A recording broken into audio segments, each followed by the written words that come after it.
Hello everyone, welcome to J sir tutors. Lecture के last part में हमने जो सेक्सुअली ट्रांसमिटेड डिसीजेस वाला टॉपिक था वो कंप्लीट कर लिया है। आज के इस लेक्चर में हम एक लास्ट टॉपिक जो बचा हुआ है ये लेसन का वो कंप्लीट करेंगे, विच इज़ इनफर्टिलिटी। इनफर्टिलिटी का मतलब क्या होता है? अगर कोई भी couple regularly repeatedly unprotected sexual intercourse कर रहा है एंड उसके बावजूद भी अगर वो कपल प्रेगनेंसी कंसीव नहीं कर पा रहा है तो ऐसे कंडीशन को हम क्या कहते हैं? इनफर्टिलिटी कहते हैं। अब ये जो इनफर्टिलिटी की कंडीशन होती है वो या तो मेल की वजह से होंगी या फिर फीमेल की वजह से होंगी। ठीक है। Inability to conceive pregnancy after 1 year of regular unprotected sexual intercourse is known as infertility. The causes of infertility. अब infertility के जो causes होते हैं, infertility की जो condition है वो क्यों arise हो रही है? It could be due to physical abnormalities, या तो मेल बॉडी में कुछ फिज़िकल एबनॉर्मेलिटीज़ होंगी या फिर फीमेल बॉडी में कुछ फिज़िकल एबनॉर्मेलिटीज़ होती है जिसकी वजह से ये जो इनफर्टिलिटी की कंडीशन है वो अराइज़ हो रही है। देन उसके बाद में कुछ ऐसे कंजेनाइटल डिसीजेस होते हैं। कंजेनाइटल का मतलब क्या होता है? बाय बर्थ अगर मेल या फिर फीमेल बॉडी में कोई डिसीज़ है या फिर कोई क्रोमोसोमल एबनॉर्मेलिटीज़ है तो उसके वजह से भी प्रेगनेंसी कंसीव नहीं हो पाती है एंड इनफर्टिलिटी की जो कंडीशन है वो अराइज हो जाती है। देन उसके बाद में डिसीजेस की बात करेंगे अगर हम, तो डिसीजेस में हमारे पास में PCOS that is polycystic ovary syndrome and endometriosis ऐसे डिसीजेस आते हैं जो कि फ़ीमेल में होते हैं एंड जिसकी वजह से प्रेगनेंसी कंसीव नहीं होती है एंड इनफर्टिलिटी की कंडीशन अराइज हो जाती है। देन कुछ ऐसे इम्यूनोलॉजिकल एस्पेक्ट्स आ जाते हैं जिसकी वजह से इनफर्टिलिटी की कंडीशन अराइज होती है। जैसे ही जब स्पर्म एंटर करता है फीमेल बॉडी में तब वो जो फीमेल बॉडी है वो स्पर्म को एज अ एंटीजन एक्सेप्ट करती है, एज अ दुश्मन वो अपने फीमेल बॉडी में स्पर्म जो है वो एंटर करता है एंड स्पर्म एंड जो फीमेल बॉडी है वो फिर क्या करती है, वो इनफर्टाइल कंडीशंस क्रिएट कर देती है स्पर्म के लिए, जिसकी वजह से क्या होता है कभी कभार प्रेगनेंसी कंसीव नहीं होती है एंड इनफर्टिलिटी की कंडीशंस अराइज होती है।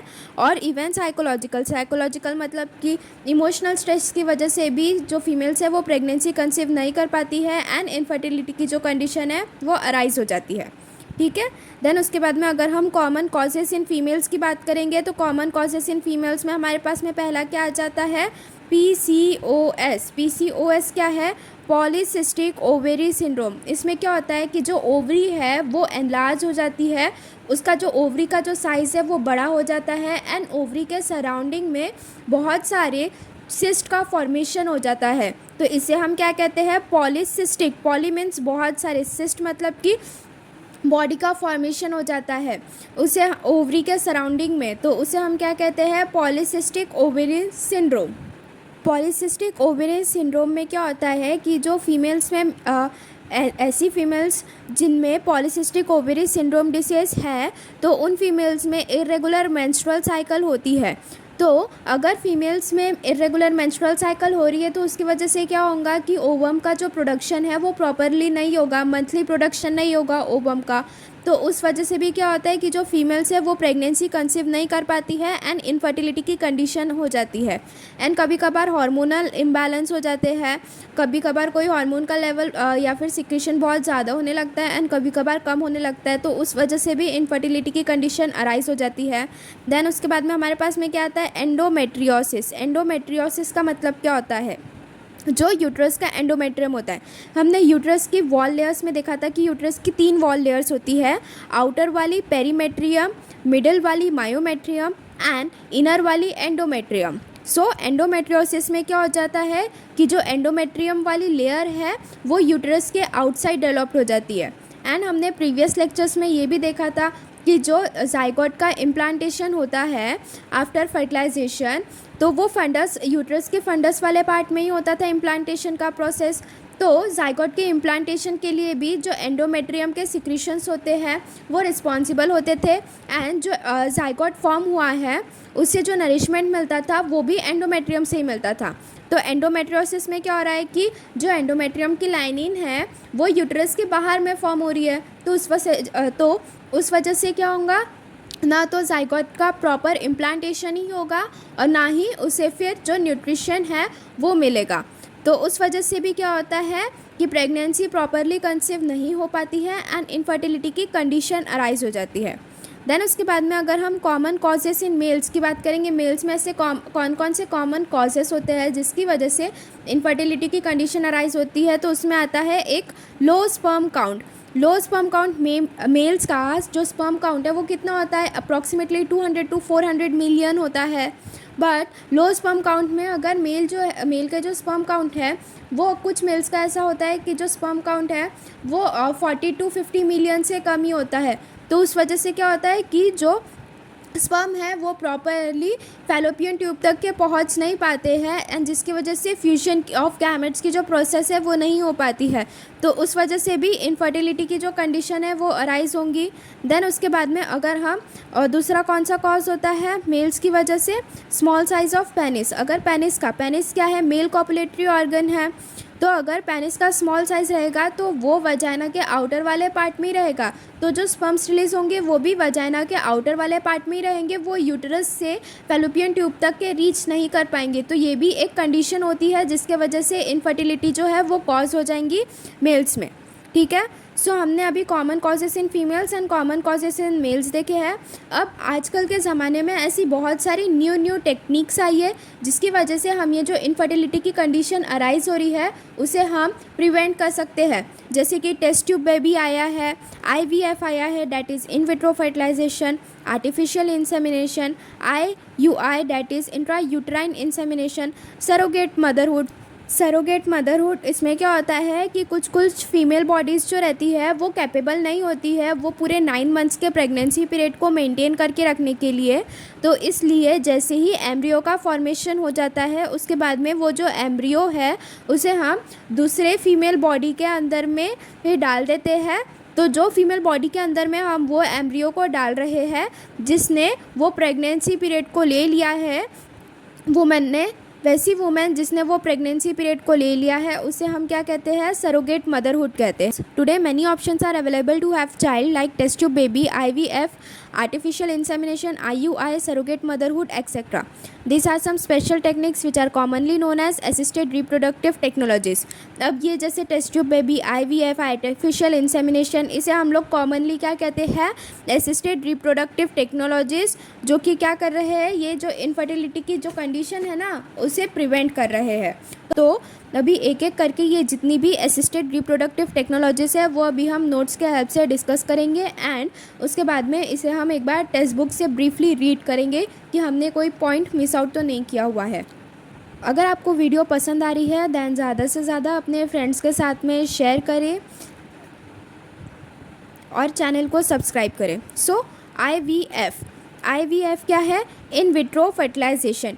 इनका मतलब inside, vitro means inside test tube. अगर फर्टिलाइजेशन की प्रोसेस हो रही है तो उसे हम क्या कहेंगे, इन विट्रो फर्टिलाइजेशन। इसमें क्या होता है कि फीमेल बॉडी से हम लोग female gamete that is ovum को कलेक्ट करेंगे एंड मेल बॉडी से male gamete that is sperm को कलेक्ट करेंगे।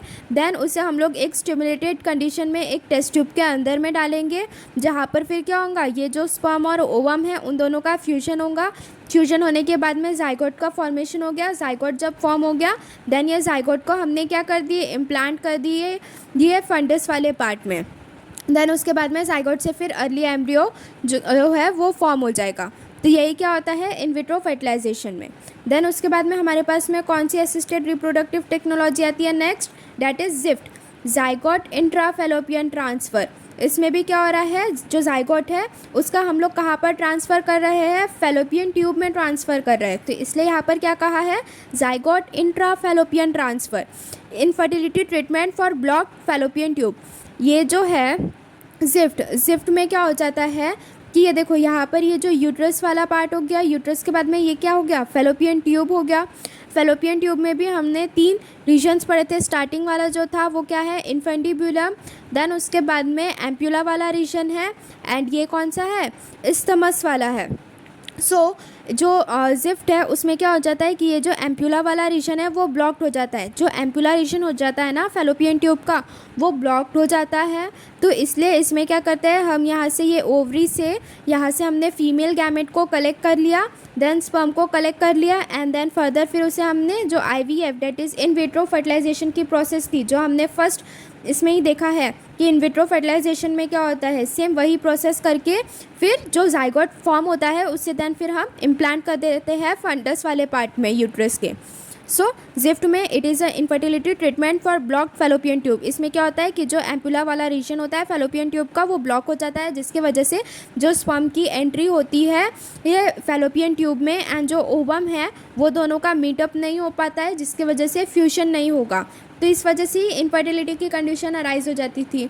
तो इसलिए हमने क्या किया, यहाँ से जो ओवरी है, ओवरी से हमने ओवम को कलेक्ट किया, देन मेल बॉडी से स्पर्म को कलेक्ट किया, देन उसे आईवीएफ के प्रोसेस के अंदर में छोड़ दिया, जिसमें क्या होता है एक स्टिमुलेटेड कंडीशन में एक टेस्ट ट्यूब में हम जो मेल और फीमेल गैमेट है उनका फ्यूजन करवाएंगे, देन जाइगोट का फॉर्मेशन हो जाएगा। जाइगोट का फॉर्मेशन होने के बाद में इम्प्लांटेशन की प्रोसेस होंगी। देन नेक्स्ट हमारे पास में कौन सी टेक्निक है, गिफ्ट। गिफ्ट क्या है, गैमेट इंट्रा फेलोपियन ट्रांसफ़र। इसमें क्या होता है कि हम गैमेट का ही ट्रांसफ़र करवा देते हैं फेलोपियन ट्यूब में। ओवम को हम लोग क्या करते हैं, कलेक्ट करते हैं from the donor and sperm को कलेक्ट करते हैं from the male body, then उसे हम क्या कर देते हैं, इम्प्लांट कर देते हैं फेलोपियन ट्यूब में of another mother which provided suitable condition for implantation. तो गैमेट इंट्राफेलोपियन ट्रांसफ़र में क्या होता है कि यहाँ पर नीचे वाले डायग्राम में देखो, यहाँ पर ये जो इन्फेंटिबुलम पार्ट होता है फेलोपियन ट्यूब का वही ब्लॉक हो जाता है, जिसके वजह से जो ओवरी में जो फीमेल गैमेट प्रोड्यूस हो रहा है डैट इज़ ओवम, वो उसका मीटअप नहीं हो पाता है स्पर्म के साथ में, तो जिस वजह से फर्टिलाइजेशन की जो कंडीशन है वो अराइज नहीं हो रही है। तो इसलिए इसमें भी हम क्या करते हैं कि ये ओवरी से हम ओवम को कलेक्ट करते हैं एंड मेल बॉडी से स्पर्म को कलेक्ट करते हैं। देन उसके बाद में उसका जो फर्टिलाइजेशन का प्रोसेस है वो फर्टिलाइजेशन की प्रोसेस होने के बाद में उसे हम क्या करते हैं, जो दूसरी फीमेल होती है डैट इज़ जो सरोगेट मदर होती है उसकी बॉडी में डाल देते हैं, जिसकी वजह से उसके बॉडी में फेलोपियन ट्यूब में डाल देते हैं, जिसकी वजह से फिर क्या होगा, फर्टिलाइजेशन का प्रोसेस होगा। बिकॉज जो फीमेल से हमने ओवम निकाला है वो मदर जो है उसका जो मतलब वो फेवरेबल कंडीशन में नहीं है कि वो प्रेगनेंसी मेंटेन कर पाएंगी या नहीं कर पाएंगी, इसलिए उन्हें सरोगेट मदर की हेल्प ली एंड जिससे कि फिर जो न्यूबॉर्न बेबी है उसका फॉर्मेशन हो सके। देन अगर हम नेक्स्ट मेथड की बात करेंगे तो नेक्स्ट मेथड कौन सा है, ICSI that is intracytoplasmic sperm injection.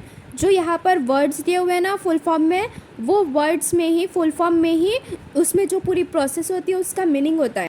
Intra means inside, cytoplasmic means cytoplasm, so inside cytoplasm sperm का इंजेक्शन होगा, तो उसे हम क्या कहते हैं, ICSI that is intra cytoplasmic sperm injection. यहाँ पर ये जो फीमेल गैमेट है डैट इज़ ओवम, उसके अंदर में डायरेक्टली एक जो सिंगल स्पर्म होता है उसे हम क्या करते हैं, इंजेक्ट कर देते हैं एंड ये जो पूरी प्रोसेस है वो एक प्रॉपर लेबोरेटरी कंडीशन में होती है। ICSI single sperm cell is injected to egg in laboratory. Next is artificial insemination. Artificial insemination मतलब इंसेमिनेशन क्या होता है, release of sperm into the female reproductive tract. तो आर्टिफिशियल इंसेमिनेशन मतलब कि हम लोग कोई आर्टिफिशियली जो स्पर्म्स हैं उनकी एंट्री करवाएंगे फीमेल रिप्रोडक्टिव ट्रैक्ट में। तो इसमें क्या होता है, the sperms of male collected and artificially introduced into the cervix of vagina. अब ये देखो, ये वाला नीचे वाला क्या होता है, नीचे वाला पार्ट तो वजाइना का होता है, देन उसके ऊपर में यहाँ पर सर्विक्स प्रेजेंट होता है। तो ये जो आर्टिफिशियल इंसेमिनेशन दिख रहा है ना, इसकी जो कंडीशन है, तो ये जो आर्टिफिशियल इंसेमिनेशन की कंडीशन है होता है जिसके वजह से जो स्पर्म्स है वो सिर्फ और सिर्फ वजाइना के आउटर वाले पार्ट में ही रह जाते हैं। तो इसलिए इसमें क्या करते हैं, आर्टिफिशियल इंसेमिनेशन में हम कि जो स्पर्म्स है उसे कलेक्ट करते हैं एंड देन उसे आर्टिफिशियली इंट्रोड्यूस करते हैं फीमेल रिप्रोडक्टिव ट्रैक्ट में। फीमेल में भी वो कौन से पार्ट में हम इंट्रोड्यूस करते हैं, सर्विक्स वाले पार्ट में स्पर्म को इंट्रोड्यूस करते हैं आर्टिफिशियल इंसेमिनेशन में। एंड IUI क्या होता है, intra uterine insemination. Intra means inside, uterine means uterus, insemination that is release of sperm. So uterus के अंदर में अगर स्पर्म का रिलीज़ करवा रहे हैं हम लोग आर्टिफिशियली, तो उसे हम क्या कह रहे हैं, इंट्रा यूटेराइन इंसेमिनेशन। यहाँ पर देखो ये जो रेड कलर के वो क्या है, स्पर्म्स है। स्पर्म्स जो है उसे कहाँ पर हमने आर्टिफिशियली इंसेमिनेट किया है, यूटेरस वाले पार्ट में किया है। एंड ये जो आर्टिफिशियल इंसेमिनेशन दिख रहा है, यहाँ पर जो स्पर्म है उसे कहाँ पर हमने इंजेक्ट किया है या फिर इंट्रोड्यूस किया है, सर्विक्स वाले पार्ट में किया है। So IUI, that is intrauterine insemination. In this method, sperms are introduced into uterine cavity instead of cervix as it is similar to artificial insemination. AI का फुल फॉर्म क्या होता है? आर्टिफिशियल इंसेमिनेशन होता है. सो यहाँ पर जितनी भी हमारी असिस्टेड रिप्रोडक्टिव टेक्नोलॉजीज थी वो पूरा कंप्लीट हो गया. नेक्स्ट उसके बाद में हमारे पास में दो टर्मिनोलॉजीज है जो कि हमें डिस्कस करनी है. पहले कौन सी है? स्पर्म बैंक और सीमेन बैंक. इसमें क्या होता है कि ये ऐसे प्लेसेस होते हैं जो कि क्या करेंगे, ह्यूमन स्पर्म को स्टोर करके रखते हैं एंड प्रोवाइड करते हैं. एंड जो ऐसे हेल्दी मेल्स वगैरह होते हैं वो क्या करते हैं, सीमेन को प्रोवाइड करते हैं. तो उसे हम क्या कहेंगे, स्पर्म डोनर कहते हैं. एंड ये जो स्पर्म को स्टोरेज करके रखते हैं, जो स्पर्म को स्टोर करके रखने की जो प्रोसेस होती है उसे हम क्या कहते हैं, क्रायो प्रिजर्वेशन कहते हैं, जो कि कितने टेम्परेचर पर होता है, -196 डिग्री सेल्सियस पर होता है. स्पर्म बैंक से याद रखना, बैंक में तो हम पैसे कलेक्ट करते थे ना, पैसे सेव करके रखते हैं. तो स्पर्म बैंक क्या हुआ, स्पर्म बैंक में हम स्पर्म को स्पर्म बैंक में क्या होता है कि इसमें स्पर्म और सीमेन जो है उसे स्टोर करके रखते हैं. Places which collect, stores and provides human sperm, semen provided by healthy male called sperm donor. The storage of sperm is by cryopreservation at temperature of -196 degree Celsius. Next is adoption. Adoption क्या होता है? It is a legal process by which a couple और single parent gets legal rights by upbringing legal rights for upbringing of adopted child similar to biological child. Adoptive parents should be medically fit and financially able to take care of the adopted child. Adoptive parent person must be 121 year old but no legal upper age limit is there for adoption. सो यहाँ पर adoption की जो process है, adoption जो है वो हम किसे कहते हैं, अगर हम कोई भी चाइल्ड को लीगली एडॉप्ट करते हैं तो उसे हम क्या कहते हैं, एडॉप्शन कहते हैं. एंड कौन कौन से क्राइटेरिया होते हैं कि जो भी फैमिली है अगर वो चाइल्ड को एडॉप्ट कर रही है तो वो जो फैमिली है वो मेडिकली फिट होनी चाहिए, फाइनेंशियली वो अच्छी होनी चाहिए, जिसकी वजह से वो जो चाइल्ड को एडॉप्ट कर रहे हैं उसकी अच्छे से केयर हो एंड उसका एजुकेशन भी प्रॉपरली हो. देन उसके बाद में वो जो पेरेंट्स जो एडॉप्ट करते हैं तो वो जो पेरेंट्स की मिनिमम एज है वो 21 ईयर ओल्ड तो होनी ही चाहिए एंड अपर एज लिमिट नहीं है वहाँ पर एडॉप्शन के लिए. ठीक है. सो यहाँ पर अभी हमने नोट्स के हेल्प से जितने भी पॉइंट्स कवर करने थे वो कर लिए हैं. अगर आपको नोट्स के हेल्प से चीज़ें याद करनी है देन नोट्स डाउनलोड करने की लिंक नीचे डिस्क्रिप्शन बॉक्स में दी हुई है. एक बार अभी यही सब टॉपिक हम टेक्स्ट बुक से भी ब्रीफली रीड कर लेते हैं. सो infertility. Infertility is defined as the ability to conceive naturally after 1 year of regular unprotected intercourse. The causes of infertility could be physical, congenital diseases, immunological, or even psychological. The common physical causes in females are polycystic ovary syndrome, that is PCOS, hormonal imbalance, endometriosis, while in males it is less sperm count and small size of penis. Prior to 1978, infertile couple had two options, adopt or be childless. So 1978 के पहले क्या होता था कि जितने भी infertile couples होते थे उनके पास में दो ही ऑप्शन बचता था, या तो वो कोई चाइल्ड को अडॉप्ट कर ले या फिर वो बिना चाइल्ड के ही पूरे उनकी लाइफ टाइम वैसे ही रहे. सो आज के ज़माने में एक जो इनफर्टाइल कपल्स हैं उनके पास में बहुत सारे ऐसे अलग अलग ऑप्शंस आ जाते हैं चाइल्ड को लेने के लिए. Today, infertile couples have many options to have a child, such as fertility drugs, test tube babies, artificial insemination, IUI, that is intrauterine insemination, surrogate motherhood, etc. The couple could be assisted to have child or children through certain special techniques commonly known as assisted reproductive technologies. यहाँ पर ये जो assisted reproductive technologies की definition जो है ये अच्छे से करके जाना, ये आपके एग्ज़ाम में 1 मार्क के लिए आपसे पूछ सकते हैं. ठीक है. देन उसके बाद में असिस्टेड रिप्रोडक्टिव टेक्नोलॉजीज़ में हमारे पास में क्या आ जाएगा, IVF, that is in vitro fertilization. In vitro means inside a test tube fertilization will occur. The process of fertilization where an egg is combined with sperm outside the body in a test tube or glass plate to form a zygote under stimulated conditions in the laboratory. The zygote or early embryo with up to 8 blastomere could be then transformed into the fallopian tube for further development. So in vitro fertilization में क्या होता है कि female body से हम लोग ovum को लेंगे, मेल बॉडी से स्पर्म को लेंगे, देन उसे हम एक ग्लास प्लेट या फिर टेस्ट ट्यूब में हम रख देंगे स्टिमुलेटेड कंडीशंस के अंदर में लेबोरेटरी में। देन उसके बाद में फ्यूजन ऑफ गैमेट्स की प्रोसेस होंगे, जिससे कि फिर जाइगोट या फिर अर्ली एम्ब्रियो का फॉर्मेशन हो जाएगा।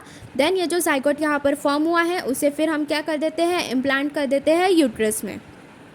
सो नेक्स्ट हमारे पास में कौन सी टेक्निक आती है, gift, that is zygote intra fallopian transfer. यहाँ पर क्या हो रहा है, जाइगोट का पहले हम लोग इन विट्रो फर्टिलाइजेशन की प्रोसेस से फॉर्म कर रहे हैं, देन उसके बाद में हम उसे फैलोपियन ट्यूब में ट्रांसफ़र कर रहे हैं। GIFT is zygote intrafallopian transfer. GIFT is an infertility treatment used where there is a blockage in the fallopian tube which prevents the fertilization of egg by the sperm।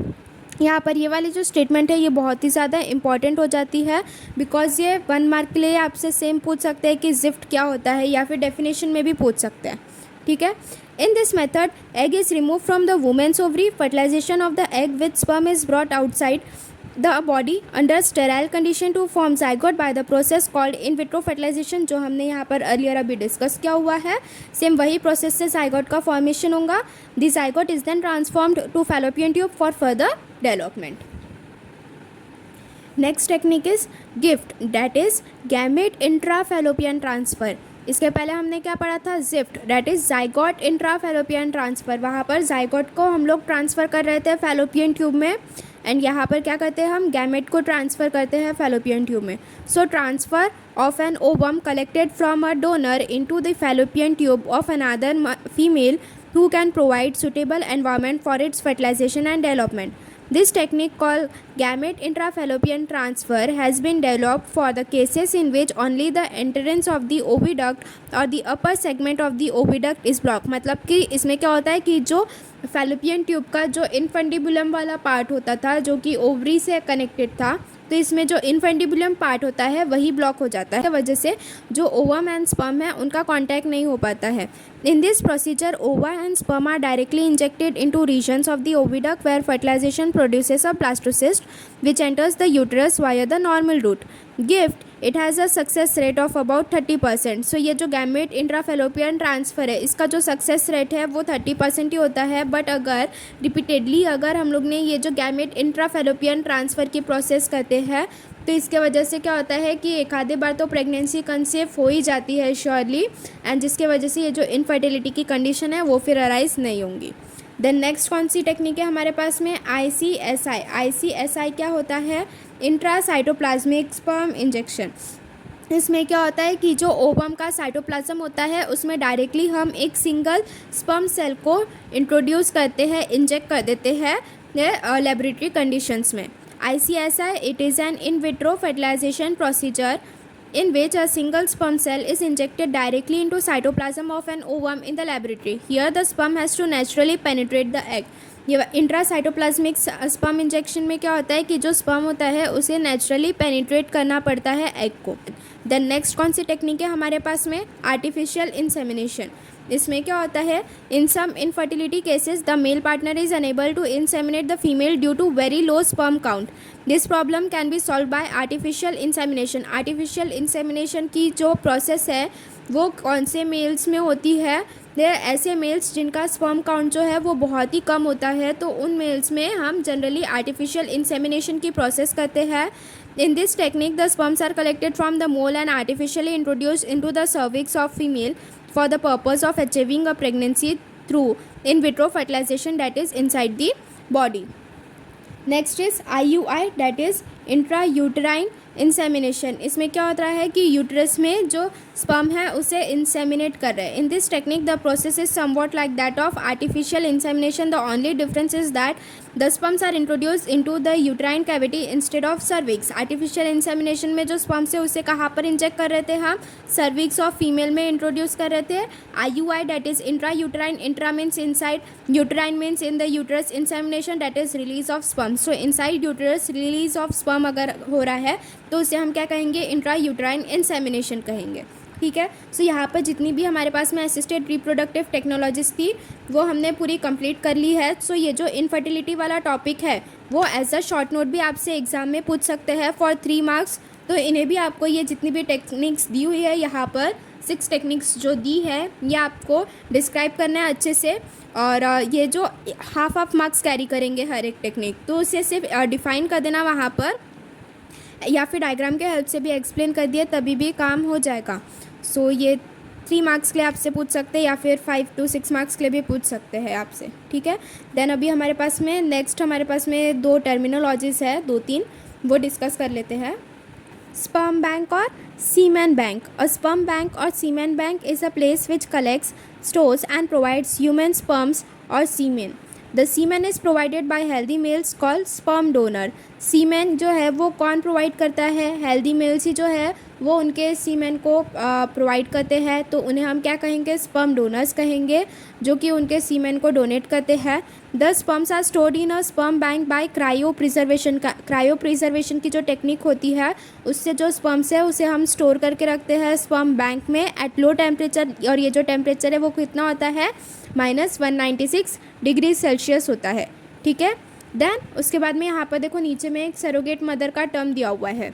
तो ऐसी females जो कि pregnancy को maintain नहीं कर पाएंगी, तो वो फीमेल्स क्या करती है? फर्टिलाइजेशन की प्रोसेस होने के बाद में जो जाइगोट फॉर्म होता है वो एक दूसरे फीमेल के अंदर में वो जाइगोट को इम्प्लांट कर देते हैं यूटरस में, जो कि कैपेबल होंगी प्रेगनेंसी पीरियड को मेंटेन करने के लिए। तो वैसी फीमेल्स जो कि प्रेगनेंसी लेती है दूसरी फीमेल्स की, उन फीमेल्स को हम क्या कहते हैं? सरोगेट मदर कहते हैं।